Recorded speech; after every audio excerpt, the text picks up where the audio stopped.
Bismillahirrahmanirrahim. Assalamualaikum warahmatullahi wabarakatuh. Innal hamdalillah, assalatu wassalamu ala man la nabiyya ba'dah, habibina wa nabiyyina Muhammadin sallallahu alaihi wasallam wa ala alihi wa ashabihi wa man sara ala nahjihi ila yaumil qiyamah. Qala Allah ta'ala, ya ayyuhalladzina amanu taqullaha haqqa tuqatih wa la tamutunna illa wa antum muslimun, fa inna asdaqal hadithi kitabullah wa khairal huda hudan nabiyyi sallallahu alaihi wasallam wa syarrul umuri muhdatsatuha, fa inna kulla muhdatsatin bid'ah wa kulla bid'atin dhalalah wa kulla dhalalatin finnar. Ayuhal jamaah, kaum muslimin muslimat yang dimuliakan Allah Subhanahu wa taala, semoga Allah Subhanahu wa taala senantiasa memberikan taufik hidayah kepada kita semua, taufik hidayah di atas Islam, di atas iman, di atas sunnahnya Rasulullah sallallahu alaihi wasallam. Amin. Di kesempatan yang berbahagia ini, insyaallah ta'ala akan kita kaji bersama tentang sebuah hadis tentang bayanul islami wal imani wal ihsan. Hadis yang menjelaskan kepada kita semua tentang apa itu Islam, apa itu iman, dan apa itu ihsan. Dan hadis ini terangkum di dalam sebuah hadis yang lumayan agak panjang, yang biasa disebut dengan hadis Jibril. Hadis apa? Hadis Jibril. Karena di dalam hadis ini Malaikat Jibril berwujud sebagai seorang manusia, jadi tidak berwujud dengan wujud asli yaitu wujud malaikat, tetapi berwujud dengan wujud manusia yang datang kepada Rasulullah SAW bertanya tentang beberapa hal yang tujuannya untuk mengajarkan kepada para sahabat tentang makna Islam, makna iman, makna ihsan. Kita lihat hadisnya di sini. An Umar radhiyallahu aidon qala. Hadis dari sahabat yang mulia Umar ibnul Khattab radhiyallahu anhu qala, beliau mengatakan, bainama nahnu julusun inda Rasulillah sallallahu alaihi wasallam dzata yaumin. Kata Umar ibnul Khattab, ketika kami duduk-duduk di sisi Rasulullah sallallahu alaihi wasallam pada suatu hari. Di sini menjelaskan kepada kita di antara kebiasaan para sahabat Nabi itu sering duduk, sering bersama Nabi sallallahu alaihi wasallam. Kita tahu Nabi Muhammad orang baik atau orang baik? Orang baik, orang soleh, dan orang paling baik, orang yang paling soleh di antara semua manusia yang ada. Maka hadis ini memberikan faedah kepada kita semua bahwasanya diri kita yang lemah iman ini harus lebih sering untuk duduk dekat dengan orang yang baik, orang yang soleh, orang yang solehah. Insya Allah ta'ala kalau diri kita sering bersama duduk dengan orang-orang yang baik dalam masalah agamanya, itu akan memberikan siraman rohani, memberikan nasihat, memberikan pencerahan kepada diri kita. Insya Allah ta'ala. Ketika kita ngomong, saya sekarang kok terasa sedih. Kenapa sedih? Biasanya nopo nek sedih? Alah, mesti kuwi. Ya, nek loro ki ora patek sedih. Loro ora patek sedih. Anak era Bali ora patek sedih. Nek ora ndek duit memang paling menyedihkan.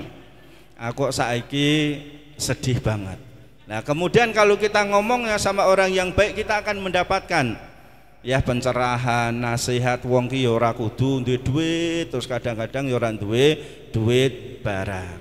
Nek duwe duit kudu akeh syukure, ora duwe duit berarti akeh sabare dan seterusnya. Ya. Jadi di sini menunjukkan kepada kita harus lebih sering dekat dengan orang-orang yang baik.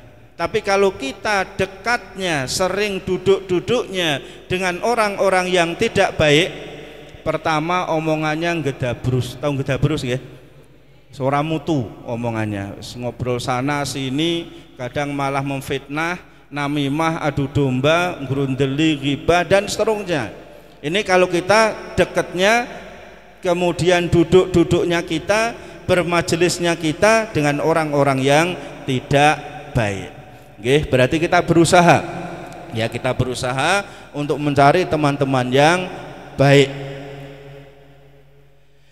Ittala'a alaina rajulun syadidu bayadi thiyabi syadidu sawadi sya'ri.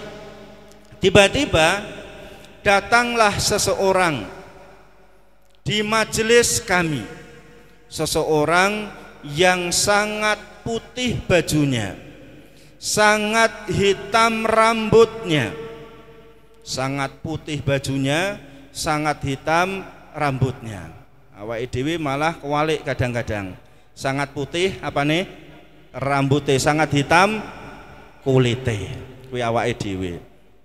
Ya, jadi ini datang seseorang yang sangat putih bajunya, sangat hitam rambutnya.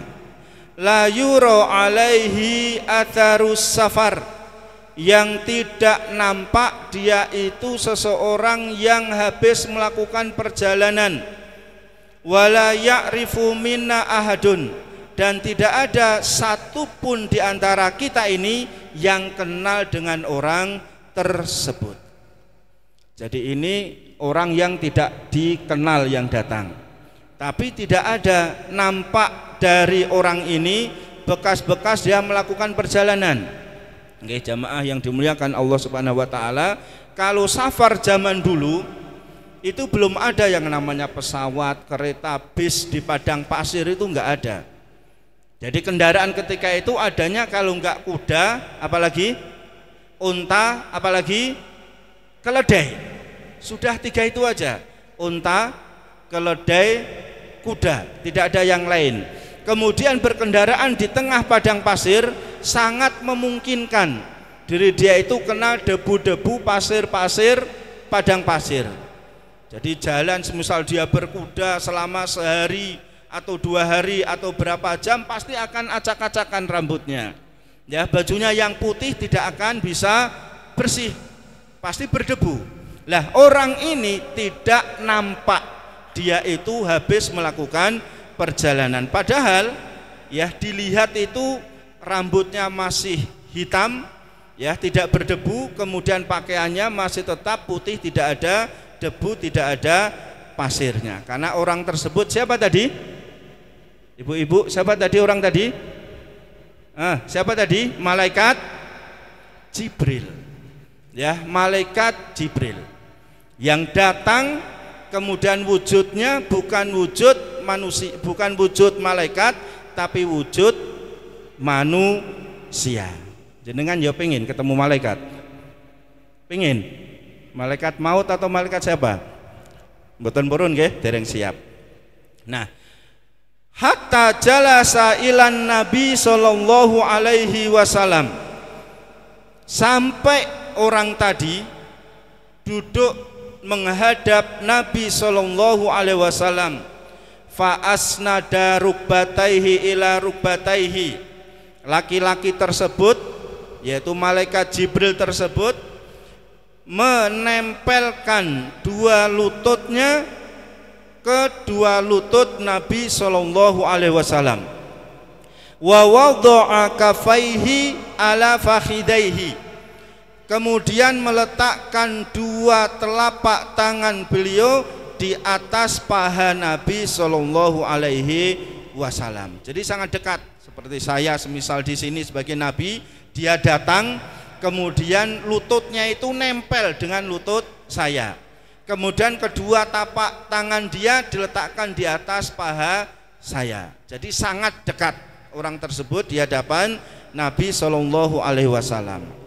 Di sini ada faedah bahwasanya ketika kita bermajelis taklim, di antara sunnah Nabi Shallallahu Alaihi Wasallam itu adalah dekat dengan ustadz pematerinya, dekat kiainya, mubaliknya, ustadznya dan seterusnya. Karena rata-rata kaum muslimin itu kalau taklim, misal ini sebuah masjid besar misalnya, ya masjid besar luas, kemudian pengisinya di sini.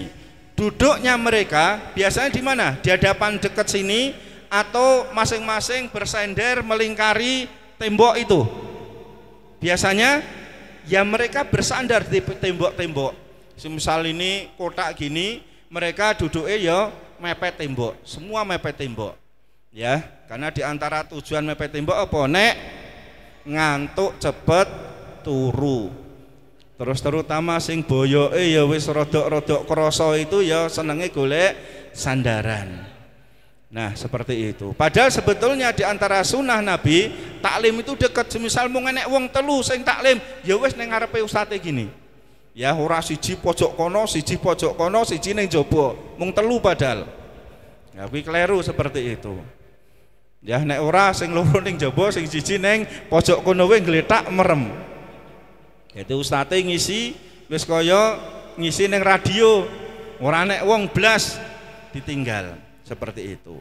Nah, itu diantara sunnahnya. Ya nanti suatu saat bisa mulai kita praktekkan. Nah, kalau di sini kan musola kecil seperti masih wajar, tapi nek masjidnya gede misalnya sing lungguh itu do mepet semua, itu kurang sesuai dengan sunnah Nabi Muhammad Sallallahu Alaihi Wasallam.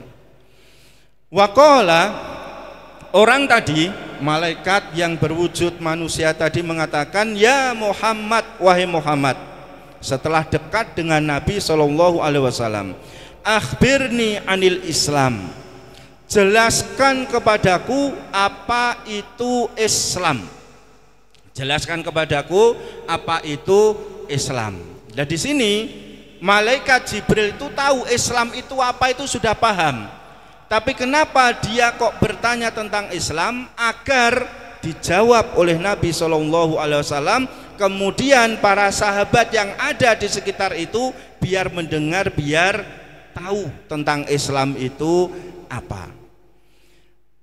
Faqala Rasulullah Shallallahu Alaihi Wasallam, maka sabda Rasulullah Shallallahu Alaihi Wasallam, al-Islamu, Islam itu adalah, ya monggo didengarkan semua, Islam itu adalah antasyhada alla ilaha illallah wa anna muhammadan rasulullah. Islam adalah engkau bersyahadat, engkau bersaksi tidak ada ilah yang berhak disembah kecuali Allah, dan Muhammad adalah Rasulullah. Wa tuqimas shalah, engkau melakukan salat. Wa tu'tiyaz zakata, engkau membayar zakat. Wa tasuma ramadhana, engkau berpuasa Ramadan. Wa tahujjal baita in istata'ta ilaihi sabila, dan engkau berangkat haji ketika engkau itu mampu. Nah, ini adalah yang dimaksud dengan Islam. Kita semua itu beragama Islam. Kalau kita pengen Islam kita sempurna, itu jangan Islam KTP saja, tulisannya Islam tapi sholatnya yombuh, posone yombuh, kemudian zakatnya yombuh, dan seterusnya. Maka ketika kita mengaku diri kita sebagai seorang Islam, Islam yang kafah, Islam yang sempurna, pertama kita harus bersyahadat. Pun syahadat sedanten nggih? Nggih, mun syahadat semua kita. Ya, syahadat asyhadu alla ilaha illallah wa asyhadu anna Muhammad Rasulullah. Nah, terkadang yang rodok keliru itu ketika seorang yang mau menikah, ya wis jelas-jelas Islam, Wis jelas-jelas sholat tapi terkadang kon maca napa? Syahadat. Nggih, monggo syahadatrin itu sebetulnya kurang pas. Tapi bisa jadi ya bisa jadi Pak Naib iki ya ora patek percaya karo ngantene iki Islam tenan apa ora iki. Makane diulang syahadate meneh. Apalagi nikah ya ora patek jelas. Nikah itu kan biasanya karena berdasarkan apa? Jatuh cinta. Lah terkadang sing lanang kerjaane debt collector. Sing wedok kerjaane nasabah. Kemudian dia akhirnya nikah. Tapi nikahnya itu bukan karena jatuh cinta tapi jatuh tempo. Ya, akhirnya nikah jatuh tempo. Nah ini. Lah, di sini tentang masalah syahadat di sini pertama diucapkan adalah asyhadu alla, saya bersaksi la ilaha illallah. La ilaha illallah. Jadi di sini mengandung dua rukun, dua perkara yang penting. Pertama adalah nafyu. Nafyu itu meniadakan. La ilaha artinya tidak ada ilah, tidak ada sesembahan ditambah bihakin yang hak yang benar illallah. Di situ ada isbat, yaitu ada penetapan kecuali hanya Allah Subhanahu wa ta'ala. Jadi kita ketika mengucapkan kalimat la ilaha illallah itu artinya yang pas tidak ada sesembahan yang benar kecuali Allah. Kalau diartikan hanya tidak ada Tuhan selain Allah, padahal di dunia ini Tuhan itu banyak atau banyak? Banyak. Orang-orang Nasrani punya Tuhan sendiri, orang-orang Hindu punya Tuhan sendiri, orang Buddha, orang Konghucu, agama ini itu dan seterusnya, mereka punya Tuhan sendiri-sendiri. Tapi kita yang beragama Islam itu kita tiadakan semua. Ya, kita tiadakan semua, tidak ada sesembahan yang benar. Yang benar kemudian ditetapkan kecuali hanya Allah Subhanahu wa ta'ala. Jadi sekali lagi dalam mengartikan kalimat la ilaha illallah ditambahi sidik, tidak ada Tuhan tambah napa? Yang benar. Ya, karena Tuhan itu banyak. Tuhan itu banyak, tapi yang benar itu hanya Allah Subhanahu wa ta'ala. Ini adalah arti yang pas sesuai kaidah Ahlussunnah wal Jamaah. Wa anna Muhammadan Rasulullah, dan bahwasanya Muhammad itu adalah Rasulullah, utusan Allah. Nabi Muhammad itu adalah utusan Allah. Kalau kita sudah berikrar syahadat Muhammad Rasulullah, maka ada 4 hal rukun yang harus kita penuhi. Pertama adalah tasdiquhu fima akhbaro, membenarkan semua yang dikhabarkan oleh Nabi Muhammad sallallahu alaihi wasallam. Jadi semua yang dikhabarkan oleh Nabi dari hadis-hadis yang sahih, masuk akal atau tidak masuk akal, kalau ini hadis Nabi, wajib kita untuk percaya. Oke, seperti kabar Isra Mi'raj, Nabi kok sampai ya diangkat naiki buruk, buruk itu seperti kuda ya, sampai langit ke-7. Itu satu hal yang tidak masuk akal, tapi ini hadisnya sahih, wajib kita percaya. Terus Nabi mengkabarkan nanti di akhir zaman ada hari kiamat, bumi ini hancur, langit ini dilipat. Kalau itu dikabarkan oleh Nabi Muhammad, wajib kita untuk percaya. Tapi kalau yang mengkabarkan orang-orang yang ada sekarang ini, ya sekarang banyak ya ustadz-ustadz, kemudian kiai-kiai, habib-habib dan seterusnya, itu nek ngomong itu kadang ngawur. Ya setiap hari saya berjumpa dengan Nabi misalnya, ya secara langsung, ya sekali duduk saya baca surat Yasin 70.000 kali. Kira-kira percaya ora? 70.000 kali. Ya neng kubure Nabi, kemudian pengen salam karo Nabi, pengen salaman, tangannya Nabi metu jare. Salaman, cium, kemudian tangannya mlebu meneh. Percaya? Ya. Jadi cerita-cerita khurafat, tahayul seperti itu banyak sekarang beredar. Ya, maka kita tidak percaya. Kemudian ta'atu fima amaro, mentaati apapun yang diperintahkan oleh Nabi. Jadi perintah-perintah Nabi semampu kita melaksanakan. Ijtinabu manaha anhu wa zajara, menjauhi dari apa yang dilarang oleh Nabi. Wala na'buduhu illa bima syara'a, kita tidak beribadah kepada Allah kecuali yang sudah disyariatkan oleh Nabi Muhammad Shallallahu Alaihi Wasallam. Jadi ibadah kita itu kita bisa meniru dari apa yang dicontohkan oleh Nabi. Maka kita belajar lagi melihat dari hadis-hadis Nabi bagaimana sifat wudhunya Nabi, bagaimana sholatnya Nabi, bagaimana puasanya Nabi, bagaimana zakatnya Nabi, bagaimana, dan seterusnya. Itu harus kita pelajari. Ini adalah yang syahadat. Wa tuqimus shalah, kalau kita menginginkan Islam kita Islam yang kafah, Islam yang sempurna, harus menjalankan apa? Sholat. Nggih, salat sedina ki ora ping 2 nggih, tapi ping 5. Karena terkadang yo enek sing salat mung ping 3 tok misale. Subuh ora salat. Salate mung zuhur, asar, maghrib. Isya yo ora salat. Ya, isya yo ora salat. Kadang yo mung ping 7 tok, kadang ping pisan tok. Nek loro malah belas ora salat. Mriki nggih ngoten? Nggih. Wong yo teko yo jawab. Ya, salat niku ping 5. Apapun keadaan kita sehari 5 kali, kecuali pas haid, nifas, dan seterusnya. Nek pas edan ya ora salat ora apa-apa. Enggak, pas edan salat ya ora apa-apa, ora salat. Nah, wa tu'tiyaz zakah. Ya, kemudian membayar zakat. Nggih, 2 bulanan lagi atau mungkin 3 bulan, insya Allah kita akan melakukan puasa Ramadan. Kemudian di akhir puasa itu nanti bayar zakat 3 kilo beras. 3 kilo beras itu harus kita bayar kalau kita mampu. Kita punya anggota keluarga 5 berarti bayar 5, punya 3 bayar 3. Kecuali nggak mampu, itu tidak membayar nggak apa-apa, malah untuk jatah zakat nek orang mampu. Dan zakat ada 2, zakat fitrah sama zakat mal. Oke, zakat fitrah, zakat mal. Zakat fitrah beras 3 kilo, zakat mal itu kalau sudah sampai nisab.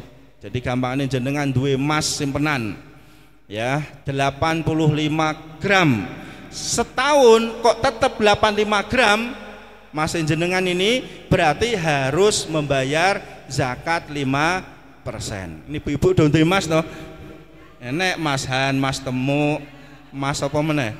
Mas Rujito. Ya aku malah kilonan gue. Ya, timbang hidup itu malah kilonan, puluhan kilo. Ya, ini ada zakatnya 5%. Jenengan punya uang simpanan kalau masuk nisab emas, berarti nek emas itu kira-kira segrame sak juta ping 85 gram, 85 juta setahun ora berkurang, sudah ada wajib zakat. Tapi kalau kita ngambil nisab perak itu nisabnya 595 gram, anggap 600 gram sing gampang.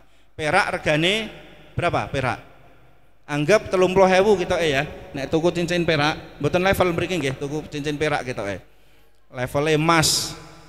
Ya, 30.000 dikali 600 berarti 18 juta. Kalau kita ngambil nisab perak 18 juta, uang kita sudah harus membayar zakat. Itu. Nah, sebagian orang mengambil nisabnya nisab emas, sebagian mengambil nisab perak. Silahkan. Wa tasuma Ramadan. Yang keempat adalah berpuasa Ramadan.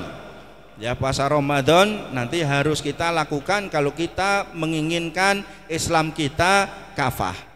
Wa tahujjal baita in istata'ta ilaihi sabila, dan engkau naik haji ketika engkau mampu duite, mampu tenagane, kemudian perjalanan aman, maka sudah ada kewajiban untuk haji. Ini adalah 5 rukun Islam. Kalau diri kita itu menginginkan Islam kita kafah, 5-5-nya ini harus kita lakukan. Yang kelima itu kalau mampu, minimal kita harus punya niat dulu, niat haji, niat umroh, Ya, kalau niat saja kok ora wani, misalnya wah kaya aku potongane kaya ngene mosok iso haji. Ya, prejenganku kaya ngene mosok iso umroh. Insyaallah. Ya, insyaallah kalau kita banyak berdoa, kita ikhtiar, semua akan bisa dimudahkan oleh Allah Subhanahu wa taala. Allahumma amin. Qala sodakta. Kemudian setelah dijawab oleh Nabi, laki-laki tadi menjawab, engkau benar wahai Muhammad, fa'ajibna lahu yas'aluhu wa yusaddiquhu. Maka kami yang duduk di situ, kata Umar bin Khattab, kami heran, dia tanya tapi kok dia membenarkan, berarti dia memang sudah tahu jawabannya. Ya, dia tanya tapi dia sudah tahu jawabannya, berarti memang dia sudah paham. Tapi untuk ngajari kepada orang lain dia melakukan seperti itu. Fakhbirni anil iman. Kemudian laki-laki tadi, yaitu malaikat Jibril tadi, bertanya dengan pertanyaan kedua. Fakhbirni anil iman. Apa itu iman?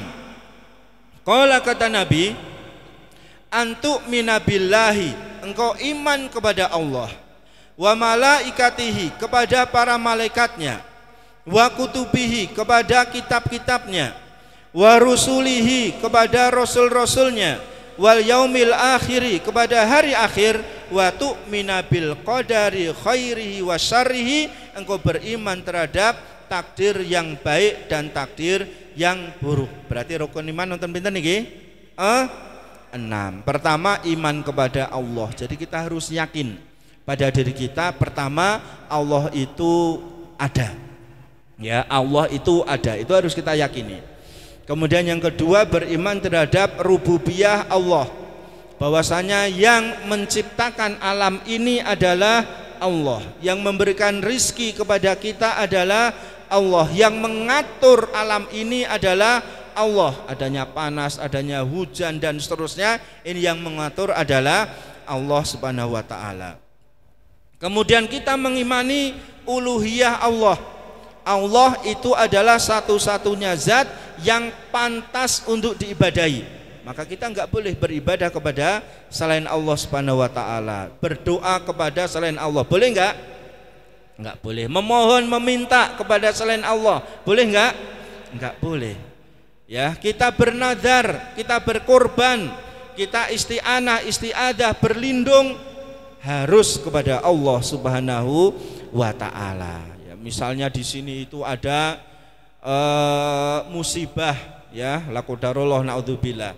Kemudian orang-orang mempercaya, oh ini karena penunggu sini itu murka, nesu, sehingga ini ada musibah. Wajib kita tidak percaya, karena musibah itu datangnya dari Allah Subhanahu wa taala. Ya, kemudian kita mempercayai akan asma dan sifat Allah Subhanahu wa taala. Jadi Allah itu memiliki asmaul husna 99 plus ditambah dengan sifat-sifat yang lainnya. Itu wajib kita untuk percaya. Wa malaikatihi, beriman kepada malaikat-malaikatnya. Malaikat itu makhluk Allah Subhanahu wa taala. Terbuat dari apa? Malaikat terbuat dari nur atau cahaya. Ya, terbuat dari nur atau cahaya. Jumlahnya berapa? Jumlahnya berapa? Ayo, jumlahnya berapa? Tidak terhingga. Ampun, dijawab 10 loh ya, terlalu sedikit. Nek malaikat mung 10. Ya, jumlahnya tidak terhingga. Dijelaskan dalam hadis, malaikat yang menarik neraka jahanam saja itu jumlahnya berapa dulu? Sering kita singgung. Ya, neraka jahanam di mahsyar didatangkan ada 70.000 tali. Ya, neraka jahanam itu memiliki 70.000 tali. Setiap tali itu ditarik oleh 70.000 malaikat dalam hadis. Berarti jumlah malaikat pinten? Ora iso ngitung. Ora iso ngitung. Kakean. Ya, 4,9 miliar. Kuwi malaikat yang hanya narik neraka jahanam saja. 4,9 miliar. Belum malaikat rahmat, malaikat yang mendoakan kita, malaikat yang ada di dalam rahim ibu. Kemudian belum malaikat yang ada di Baitul Ma'mur, Sidratul Muntaha, langit ketujuh. Setiap hari masuk di Baitul Ma'mur 70.000 malaikat. Kemudian besoknya keluar ganti 70.000 malaikat yang baru. Kemudian keluar lagi ganti 70.000 malaikat yang lain lagi sampai hari kiamat. Piro itu? Mbuh ya, tidak terhingga. Jadi malaikat itu jumlahnya tidak 10 tapi banyak banget, oke banget. Itu jumlah malaikat dan masing-masing itu memiliki tugas. Ya, malaikat Jibril tugasnya menyampaikan apa? Wahyu. Ya, kemudian malaikat Ridwan penjaga surga dan masing-masing malaikat itu punya tugas. Dan jangan sampai kita usil tanya malaikat Jibril tugasnya memberikan atau menyampaikan wahyu kepada para nabi. Terus sekarang para nabi sudah wafat semua nggak ada. Terus tugasnya saiki opo? Ya berarti kita nggak usah ngurusi tugasnya gaweane para malaikat itu nggak usah ngurusi gaweane awake dewe saja, pekerjaan kita sendiri. Ya gaweane malaikat kok diurus itu tidak ada pentingnya. Kemudian malaikat mencabut nyawa. Nek koyo enek tsunami akeh sekali mati, misalnya 500.000 orang coro nyabute piye? Gaweane malaikat ora usah awake dhewe mikir. Intine wong kuwi kabeh iso mati dalam satu waktu. Ya, ora usah ngurusi gaweane malaikat. Jenengan ngurusi gaweane awake dhewe-dhewe wae akeh sing ora rampung kan seperti itu. Wa kutubihi, iman kepada kitab-kitab Allah. Kitab Zabur, kitab Taurat, kitab Injil, ya, kemudian kitab Al-Qur'an. Maka ini harus kita imani. Wa rusulihi, iman kepada para rasul. Iman kepada para rasul. Dan jumlah rasul berapa? Jumlah nabi berapa? Banyak. Para sahabat pernah tanya kepada Nabi, kam adadur rusul, berapa jumlah rasul? Dijawab oleh Nabi, salasumi'ah wa salasata asyara, 313. Kam adadul anbiya, berapa jumlah para nabi? Mi'ah wa tis'ah wa isruna alfan. Piro kuwi? Hah? Dijawab dengan senyuman ya. 129.000. Ya, jadi jumlah nabi rasul itu enggak 25 ora selawe, terlalu sedikit. Tapi kalau yang diketahui nama-namanya mungkin sekitar 25-an. Tetapi jumlah nabi sendiri dijelaskan Nabi Muhammad berapa tadi? 129.000. Ya, 129.000. Ini adalah jumlah nabi, jumlah rasul. Nabi pertama Nabi Adam alaihissalam, rasul pertama Nabi Nuh alaihi salam. Sedangkan nabi rasul terakhir Nabi Muhammad sallallahu alaihi wasallam. Wal yaumil akhir, iman percaya kepada hari akhir. Jadi kita semua harus percaya dengan adanya hari kiamat. Pasti ada hari kiamat. Ya, hari kiamat itu pasti ada dan ini harus kita yakini. Setelah semua orang mati, ya, kemudian orang itu nanti akan menempati tempat masing-masing di akhir. Yang baik-baik masuk surganya Allah Subhanahu wa taala, yang jelek-jelek selain orang Islam itu nanti masuk ke dalam neraka, naudzubillahi min dalik. Maka kita berusaha, kita pertahankan Islam kita, iman kita, ditambah kita mempertahankan, membuat diri kita menjadi orang yang soleh, solehah, orang yang baik. Amin. Kemudian wa tu'mina bil qadari khairi wa syarrihi, beriman terhadap takdir Allah yang baik atau yang buruk. Jadi kita yakini bahwasanya takdir itu semua datangnya dari Allah Subhanahu wa taala. Kitabah ditulis oleh Allah. Al-ilmu diketahui oleh Allah. Masyiah dikehendaki oleh Allah. Kitabah ditulis oleh Allah Subhanahu wa taala. Semua takdir manusia itu sudah diciptakan oleh Allah taala. Ya, inna khalaqnakum biqadar. Kami ciptakan kalian semua itu dengan takdir. Ya, dengan takdir. Kata Allah, maqadiral khalaiqi qabla ayakhluqas samawati wal ard bi khamsina alfa sana. Allah menulis takdir semua makhluk, ya termasuk kita semua ini. Kapan Allah menulis takdir kita? 50.000 tahun sebelum penciptaan langit dan bumi. 50.000 tahun sebelum penciptaan langit dan bumi, Allah itu sudah mencatat takdir kita. Dan ini harus kita imani, kita harus yakini. Kemudian semua takdir di sisi Allah itu adalah baik. Sedangkan di sisi manusia kadang tidak baik. Ketika kita diberi rezeki banyak berarti takdir baik. Ya, kita sehat takdir baik. Duitnya oke takdir baik. Anak-anak sehat takdir baik. Tapi kalau diri kita pas loro-loronen berarti takdir jelek. Dua anak papat ora pinter kabeh berarti takdir jelek. Ora tau ndedit takdir jelek. Ya rupane elek takdir jelek. Itu harus kita yakini, semua itu memang datangnya dari Allah Subhanahu wa taala. Makanya ketika kita mendapatkan nikmat, kita harus banyak bersyukur. Kemudian ketika kita mendapatkan takdir yang kurang baik, ya, tidak mendapatkan nikmat bahkan mendapatkan musibah, maka kita harus bersabar di hadapan Allah Subhanahu wa taala. Qala sodakta, orang tadi mengatakan benar jawabanmu wahai Muhammad. Qala fa akhbirni anil ihsan, jelaskan kepadaku apa yang dimaksud dengan ihsan. Ihsan.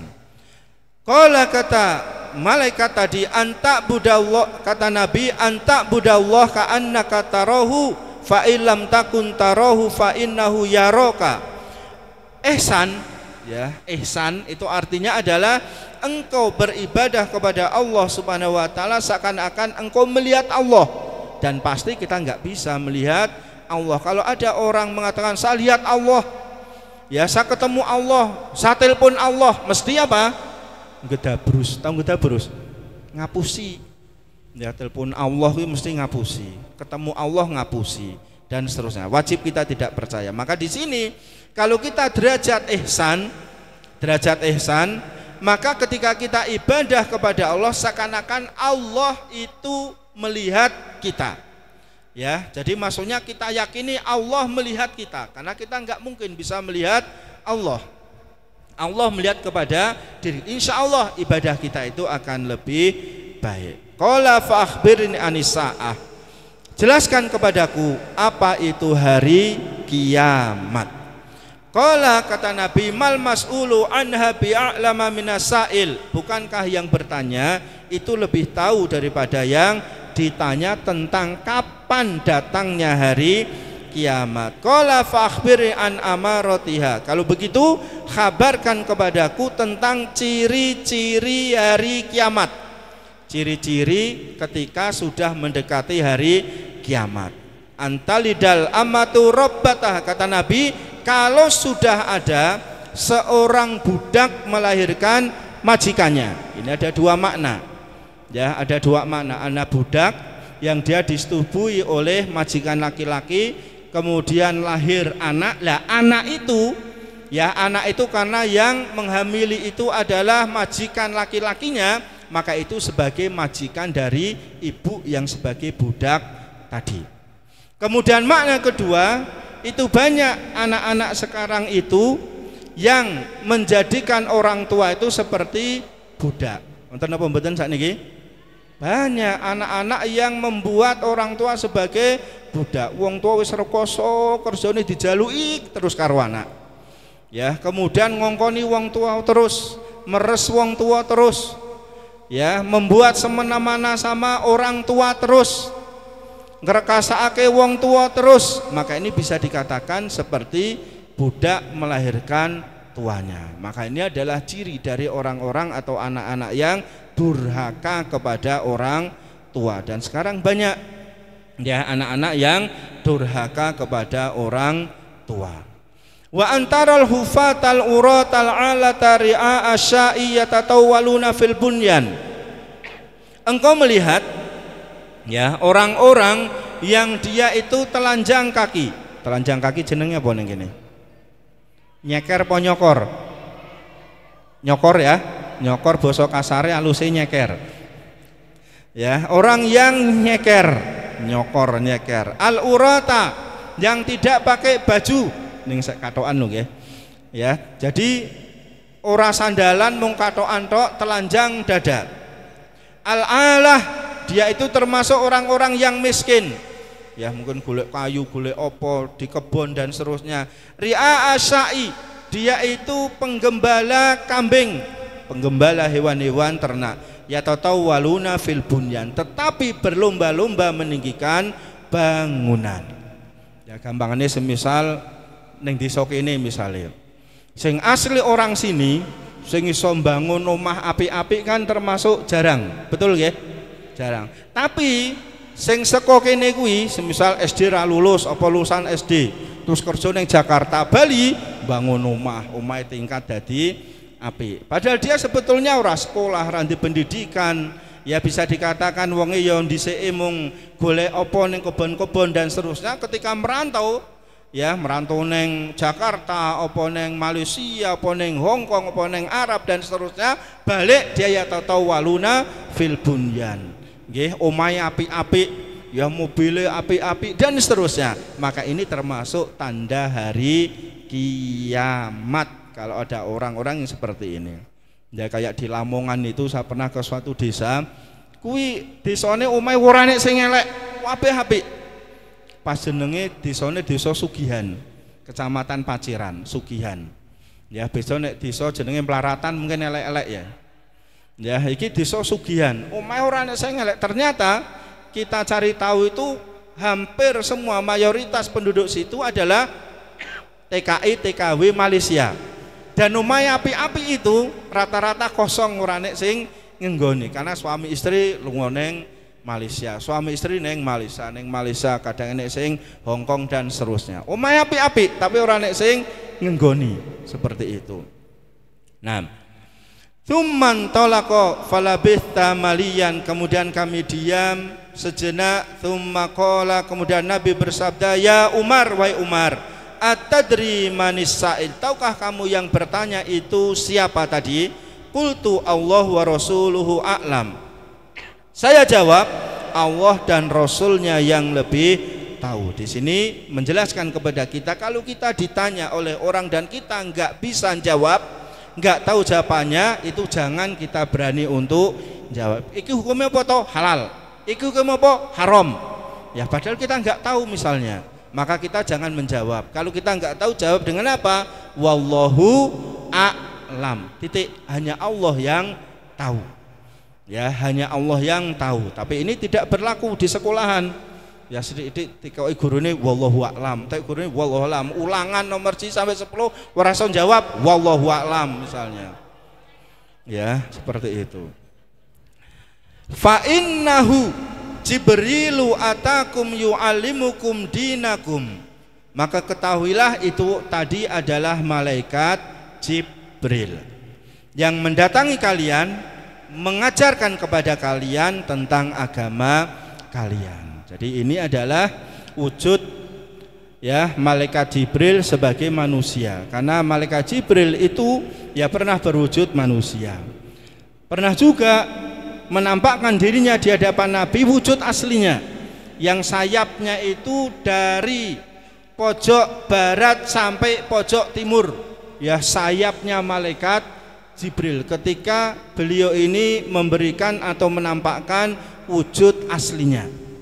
Ya kadang juga berupa manusia, mewujudkan manusia. Jamaah yang dimuliakan Allah Subhanahu wa taala, jadi ini yang bisa kita kaji di malam hari ini. Mudah-mudahan kajian kita diridhoi, diberkahi oleh Allah Subhanahu wa taala. Dan jamaah sekalian, walaupun hujan-hujan masih melangkahkan kaki menuju majelis ini, mudah-mudahan dimudahkan kaki-kaki kita menuju surganya Allah Subhanahu wa taala. Amin ya robbal alamin. Semoga Allah senantiasa memberikan taufik hidayah kepada terkhusus kita yang hadir di sini, umumnya kepada masyarakat yang ada di sekitar kita, taufik hidayah di atas Islam, iman, sunnah Rasulullah Sallallahu Alaihi Wasallam. Amin ya robbal alamin. Wallahu alam bisawab. Akhiru da'wan alhamdulillahirabbil alamin. Wassalamualaikum warahmatullahi wabarakatuh.